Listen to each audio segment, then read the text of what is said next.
নমস্কার বন্ধুরা, education culture YouTube চ্যানেলে তোমাদের স্বাগতম।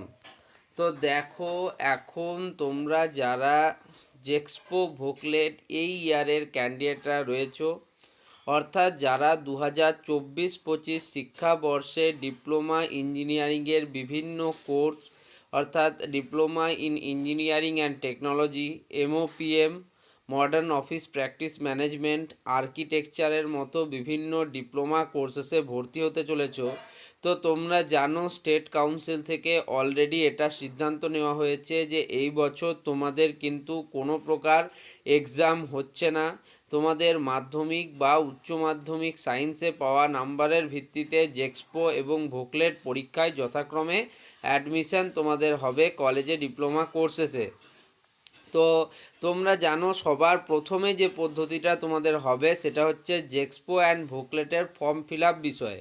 তো ফর্ম ফিল আপ বিষয়ে আমি এই চ্যানেল থেকে প্রচুর ভিডিও দিয়েছি, বাট আজকে আমি তোমাদের ফর্ম ফিল আপের একটা অত্যন্ত ইম্পর্টেন্ট টপিক নিয়ে বলবো, যে যেখানে তোমাদের কিন্তু জেক্সপো ভোকলেটের এই যে ফর্ম ফিল আপ প্রসেস চালু হবে তাতে কি কি ডকুমেন্ট কিন্তু তোমার লাগবে।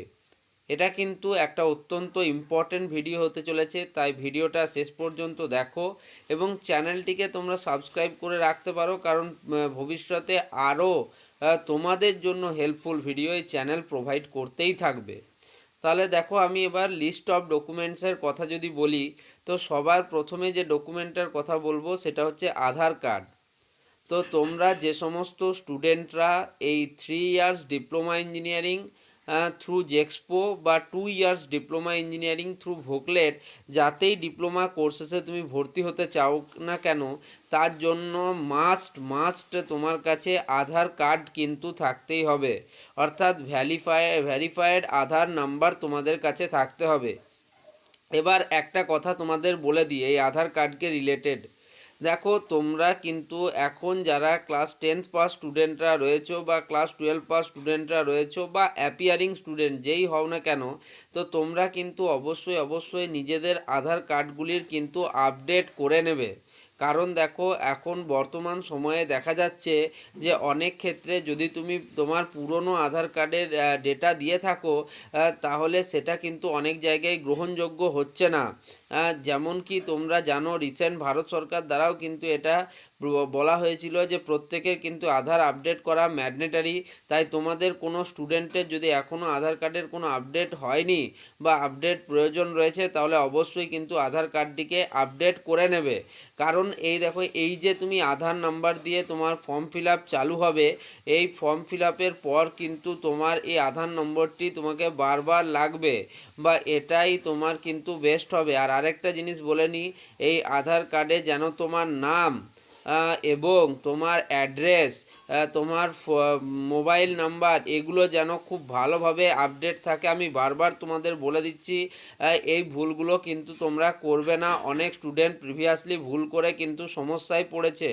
কারণ ধরো, তোমার স্কুল সার্টিফিকেট যখন তুমি দিচ্ছ বা তোমার যখন অ্যাডমিট কার্ড দিচ্ছ মাধ্যমিকের, এবং তুমি যখন তোমার আধার কার্ডটি দিচ্ছ, তখন দুটোর মধ্যে যদি কোনো প্রকার কোনো অসঙ্গতি থাকে, তাহলে কিন্তু পরবর্তীকালে ফিউচারে তোমাকে অনেক বেশি প্রবলেম ফেস করতে হবে।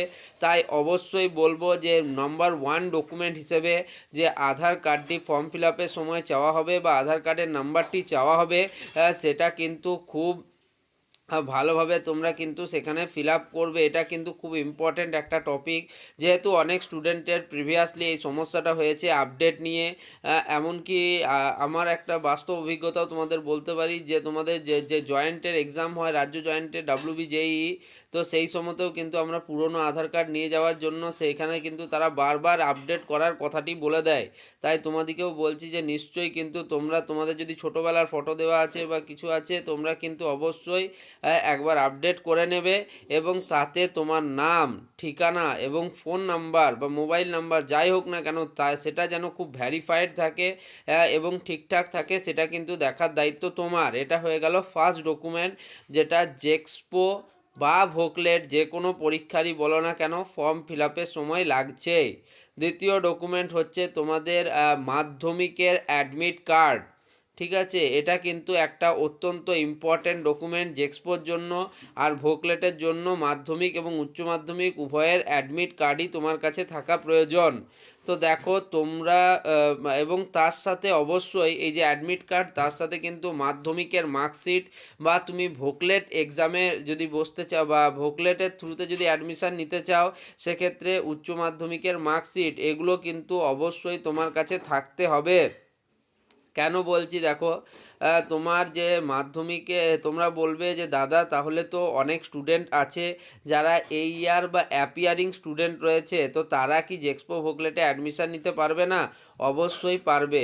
তো দেখো তোমরা প্রত্যেকেই, তোমাদের কাছে কিন্তু অ্যাডমিট কার্ড রয়েছে, তোমরা অ্যাপিয়ারিং স্টুডেন্ট হও যারা এই বছর এক্সাম দিচ্ছ, বা প্রিভিয়াসলি পাসড আউট স্টুডেন্ট হও, যে কোনো স্টুডেন্টই তুমি হও না কেন, তোমার কাছে অ্যাডমিট কার্ড অবশ্যই থাকবে। তো সেখানে কিন্তু তোমার অ্যাডমিট কার্ডের রোল নাম্বার বা বাকি বেসিক যে ডিটেলসগুলো আছে সেইগুলো কিন্তু দিতে হবে ফর্ম ফিল আপের সময়। আর তোমরা যারা এই বছর অ্যাপিয়ারিং ক্যান্ডিডেটরা রয়েছো, অর্থাৎ যারা এই বছর এক্সাম দিচ্ছ, তো তাদের ক্ষেত্রে মাধ্যমিকের মার্কশিটের ব্যাপারটা বলি। তো তোমাদের এই ফর্ম ফিল আপের পর তোমাদের মার্কশিট আসতে কিছুটা সময় লাগবে অবশ্যই।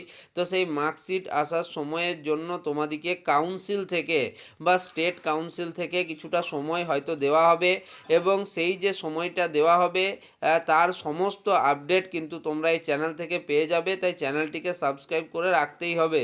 এবার তাহলে তোমরা কি কি বুঝলে? প্রথম ডকুমেন্ট হিসাবে আমি বললাম আধার কার্ড। তোমরা তোমার হাতের কাছে যদি কোনো কাগজ রয়েছে এবং তোমার কাছে যদি পেন রয়েছে, তোমরা অবশ্যই কিন্তু লিখে নেবে ডকুমেন্টগুলো। তাহলে প্রথম ডকুমেন্ট হিসাবে আমি বললাম আপডেটেড আধার কার্ড। আধার কার্ড শুধু বলছি না, যাতে সেটা আপডেট থাকে সেটাও তোমাদের দেখা জরুরি। তার মানে 1 নম্বর হচ্ছে আপডেটেড আধার কার্ড।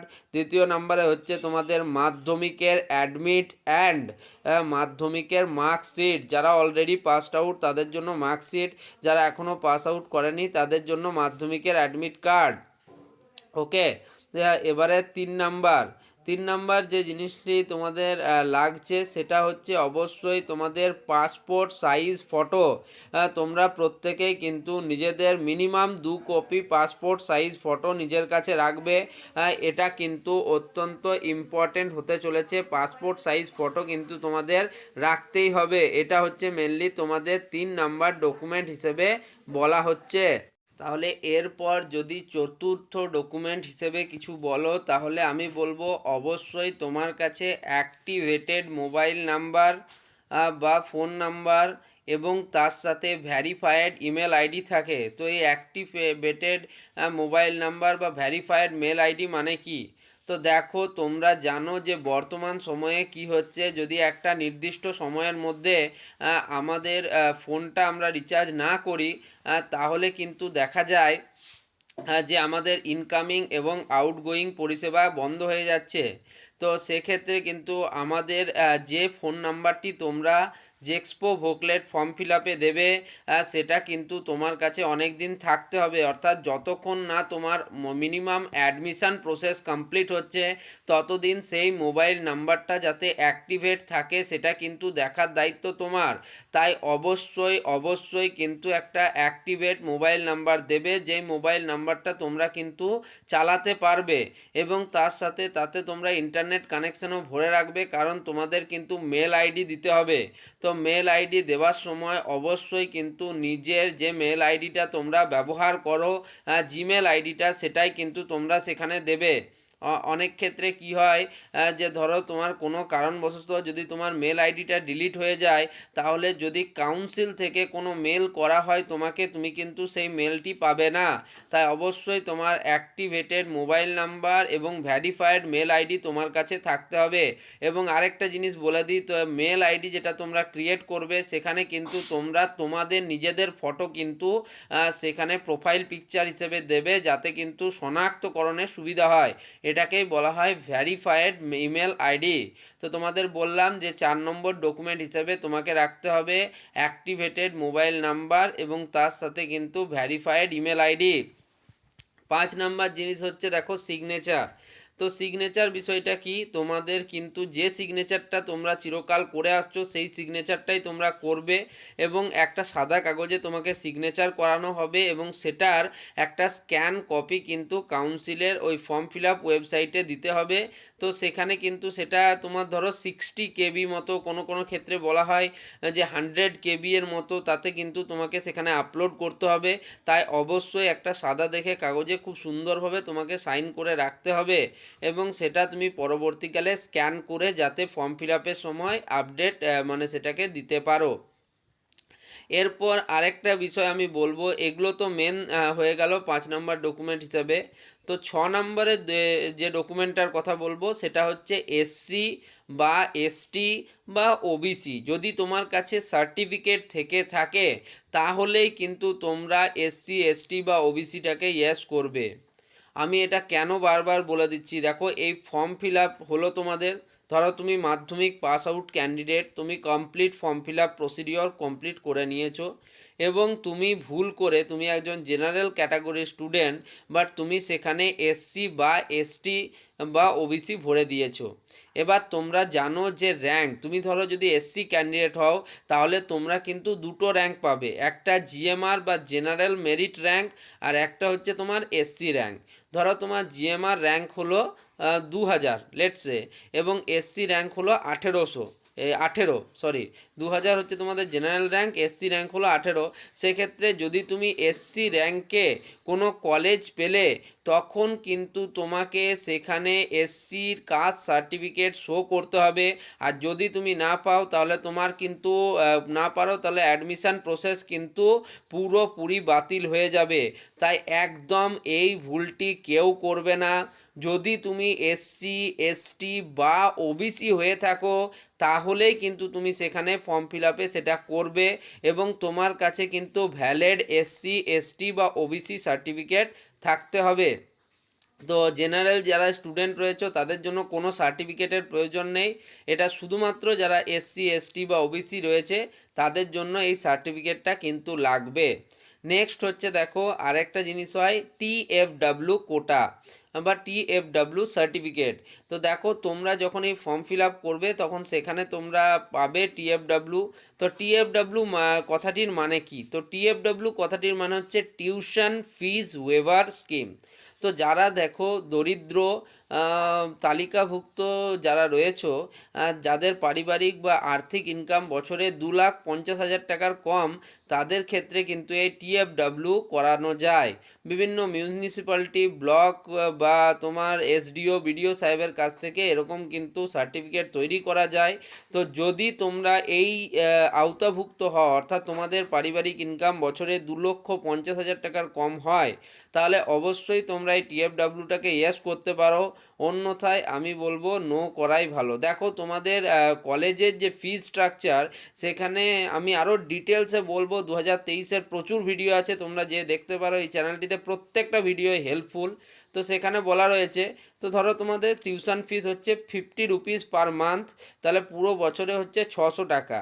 তো যদি তোমার এই টিএফডাব্লিউ সার্টিফিকেট থেকে থাকে তাহলে তুমি এই 600 টাকা যে টিউশন ফিস বছরে প্রায় গভর্নমেন্ট কলেজের ক্ষেত্রে সেটা কিন্তু কমপ্লিটলি তোমার মকুব হয়ে যাবে।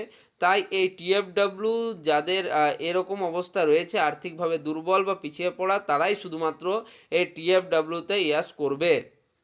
তো এই ছিল তোমাদের ডকুমেন্ট টোটাল, কিন্তু আমি 7টা ডকুমেন্টের কথা বললাম। সবার প্রথমে আমি 1 নম্বরে বললাম তোমাদের আপডেটেড আধার কার্ড থাকতে হবে। 2 নম্বরে হচ্ছে তোমাদের অবশ্যই কিন্তু মাধ্যমিকের অ্যাডমিট, এবং যাদের অলরেডি পাস আউট তাদের জন্য মাধ্যমিকের মার্কশিট। মাধ্যমিকের অ্যাডমিট সবার জন্য কম্পালসারিভাবে, আর মাধ্যমিকের মার্কশিট অলরেডি যারা পাস আউট তাদের জন্য। 3 নম্বরে আমি বললাম তোমাদের সকলকে কিন্তু পাসপোর্ট সাইজ ফটো তোমাদের মিনিমাম 2 কপি বা 2 কপি তোমার কাছে কিন্তু রাখতে হবে। 4 নম্বরে আমি বললাম তোমাদের কাছে ভ্যারিফাইড বা রেজিস্টার্ড মোবাইল নাম্বার এবং ইমেল আইডি অবশ্যই থাকতে হবে। 5 নম্বর হিসেবে তোমরা কিন্তু নিজেদের যে সিগনেচার সেটা কিন্তু একটা ফ্রেশ কাগজে সুন্দরভাবে করে রাখবে, এবং সেটা যখন তোমাকে আপলোড করতে হবে তখন সেটাকে 60 KB বা 70 KB বা 80 KB বা 100 KBর মধ্যে কিন্তু আপলোড করতে হবে। নম্বরে আমি তোমাদের বললাম তোমাদের যে সমস্ত স্টুডেন্টদের SC, schedule caste, schedule tribe এবং ওবিসি সার্টিফিকেট রয়েছে পশ্চিমবঙ্গ সরকার বা কেন্দ্র সরকার ভারত সরকারের, তাহলে সেক্ষেত্রে কিন্তু তোমাদেরকে শো করতে হবে এই এসসি এসটি বা ওবিসি সার্টিফিকেট।